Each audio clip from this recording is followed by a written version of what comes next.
Netflix is facing a lawsuit. Would it surprise you to learn that it's because of Zack Snyder? It didn't surprise me. By the way, hi, my name is Jacob Airy. I'm the host of the StudioJake vidcast, where I talk about all things pop culture. Be sure to like this video, share it out to all your friends, leave me a comment below, and of course subscribe. I'm trying to reach 1,000 subs. I'm over 950, so every single click of that subscribe button really helps me out. Thank you. When I get to 1,000, I'm going to do an Ask Me Anything live stream where I'll be taking questions from the YouTube chat. All right, so diving right into the topic. This is kind of standard practice here, right? I don't know why Zack Snyder keeps getting film deals. His movie, he's made one good movie that's 300. Okay, fine, I'll throw in that animated film he directed about the owls. But come on, seriously. And that's not to say they haven't done well at the box office. A lot of bad movies do good at the box office. That's just a fact of life.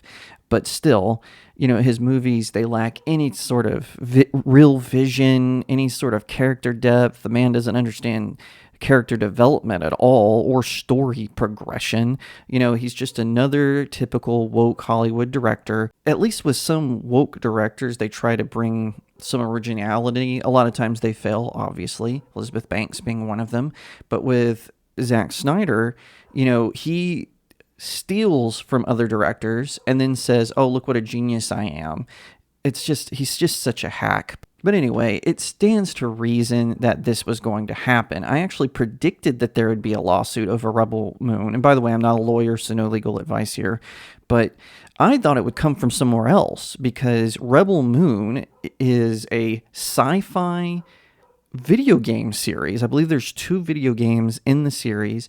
They were co-written by not a nice fellow named Vox Day, and he actually co-wrote a novelization based on the game. So he stole the title from an old 90s video game, and then it's his Star Wars script from when Disney laughed him out of their offices whenever he said, hey, I have an idea for a Star Wars movie. And then now we find out it's just a rip off the Magnificent Seven.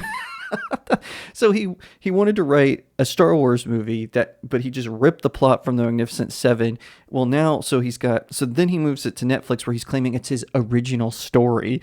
So he stole the title and a premise from a 90s video game. It's in a Star Wars setting, and he took from Magnificent Seven. Oh my gosh, it's hilarious. So I thought that's where the lawsuits were going to come from. Turns out that's not the case. The lawsuit is actually coming from a video game developer that is suing Netflix because they say that Netflix cut a deal with them and they went behind their backs. Now, Netflix is, in their defense, is saying this video game developer actually broke it. But they're claiming not only were they just developing the video game, they actually built the world of the movie. Oh my gosh, this is hilarious to me. This is from Dexerto. It says, Rebel Moon is the next anticipated work by the divisive director, Zack Snyder. I don't know how anticipated it is, but whatever. Set to drop on Netflix in 2 parts in 2023 and 2024 respectively, and while hype might be building for this ambitious undertaking, all is not well behind the scenes. As part of a push to establish the world of Rebel Moon as expansive and worth investing in, a TTRPG was being worked on in conjunction with Netflix. Taking the chance to develop the setting and stories of a high-profile new sci-fi world seems like a no-brainer, but rather than being able to capitalize on Rebel Moon's release, the RPG project has been unceremoniously canceled. Now, Evil Genius Games, the developer of the Rebel Moon RPG, alleged that Netflix has not only canceled the contract and is preventing the game from being released, but is not fairly compensating Evil Genius for their work on the game. As opposed to just capitalizing on Rebel Moon's future success, Evil Genius lawsuit suggests that the RPG makers were more crucial to the film's development than would usually be expected, with Snyder making an express request that there be a Rebel Moon TTRPG if the project got off the ground. Evil Genius's efforts were an integral part of the project from the beginning.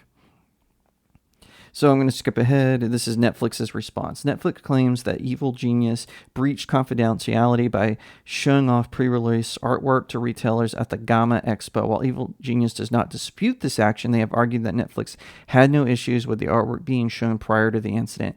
Work on the RPG was reportedly halted soon after the incident came to light. Oh my gosh. Whether a miscommunication that spiraled into something bigger or a legitimate confidentiality issue, it seems as though the rift between Netflix and Evil Genius shows no sign of mending. Evil Genius has currently set up a petition to allow the Rebel Moon RPG to be released to the public. Time will tell if this game will ever see the light of day or if Netflix will remain the only place to engage with Rebel Moon. Should be the only place. So, like I said, is anyone really surprised by this? I mean, we see this happen, right? So Zack Snyder, the WB execs, they don't want his, and I actually disagree with this. They didn't want his version released. They should have just released it. They didn't, and so they had Joss Whedon recut it. It's debatable whether, which one is worse. Personally, I think Snyder's is like 1% better, I guess, but that's not a whole lot just because of the special effects. But in regards to that, before he was asked to do his cut, he was going around and telling people that his cut was done. He even showed pictures of, the film reel cases, saying it's done. It just needs to be edited a little bit. And then, of course, that ended up being a lie, because then when AT&T bought Warner Brothers, they brought him on board to help launch HBO Max with his cut. And then he kept saying things like, oh, it's going to be a 4-part miniseries. And oh, no, it's just going to be a really long movie. He ended up spending $60 million and had to shoot whole new scenes to make it come together. It wasn't finished. It was a lie. And so we got to just see a whole new version of wimpy Batman and Superman who have to cry about their mommies to each other. It's like, oh my gosh, it makes no sense that any film studio, heck, if he approached Crackle, I would tell Crackle not to do a movie with him. It's working with him just causes so much drama because he doesn't actually know what he's doing. He just borrows from other people who have gone before him. And, it's the Jurassic Park scene, right? Before he even knew what he has, he packages it, he puts a price tag on it, and he sends it out there, and he doesn't even, have anything done. And we're seeing this now with Rebel Moon. He had this deal. Maybe Netflix made the deal. I don't know, but doesn't matter. It is his feature film. He not only approached them to develop a video game to kind of promote the film, he approached them to actually help create the story. So so all this stuff about, oh, he had a script and he's filming that script. Now if this video game developer is true, if Evil Genius Games is being truthful, maybe they're not. I don't know. It's possible that they're lying. It just seems to me, though, that he wasn't as involved with developing the story as he was telling people. And listen, maybe I'll be wrong. Maybe the trailer for Rebel Moon was pretty terrible, but who knows? Maybe when it uploads to Netflix, I'll sit down, I'll watch it, and I'll say, hey, that was a pretty good movie. I'm a big Martin Scorsese fan.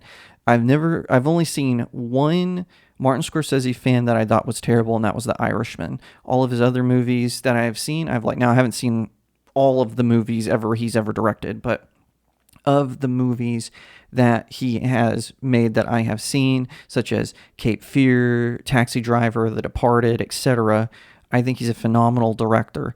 And I didn't just fanboy over him when The Irishman came out. Now, that was when he was still making all his very elitist comments about the Marvel Cinematic Universe, which at the time was still good, not so much anymore. He's got he made Goodfellas, so everyone thinks that he gets to decide what cinema is. What a joke. Anyway, but I was honest. I said The Irishman is not a good movie. It's not. It's long. It's boring. The character's not interesting. And then it turns out that the movie is based on a lie. The guy that the movie was about ended up being a total fraud. He was just a paid serial killer who lied about executing Jimmy Hoffa and then he got some guy to write a book about him, and then it turned out it was all fake. And you can kind of tell by the way the movie's put together. That's actually why they changed the name. The name of the movie was originally going to be called I Hear You Paint Houses, but they changed it to The Irishman because the book fell under so much scrutiny. And it looks like Zack Snyder, he's kind of facing similar scrutiny, right? He's claiming, oh, this is an original work that he made for Star Wars, and I did all this, and now this evil genius video game developer is saying, no, we had a big hand in this. Who knows? Maybe the truth will come out. I certainly hope it does. But until then, I'm not holding my breath. Thank you so much for watching this video. I hope that you'll give it a thumbs up, that you'll leave me a comment, tell me what you think, that you'll share it out with your friends, and of course, consider subscribing to StudioJake. I cover all kinds of nerd and pop culture topics, including film, television, anime, comic books, and so much more. I hope that you'll also head over to my main website, StudioJakeMedia.com, where I have even more news, views, and commentary. Also, if you'd like to support the channel, head over to my locals page. That's studiojakemedia.locals.com. It's the best way to support me. I'm trying to build a little community there. I have exclusive reviews and articles, so definitely head over there and check it out. And I'll see you next time right here on Studio Jake.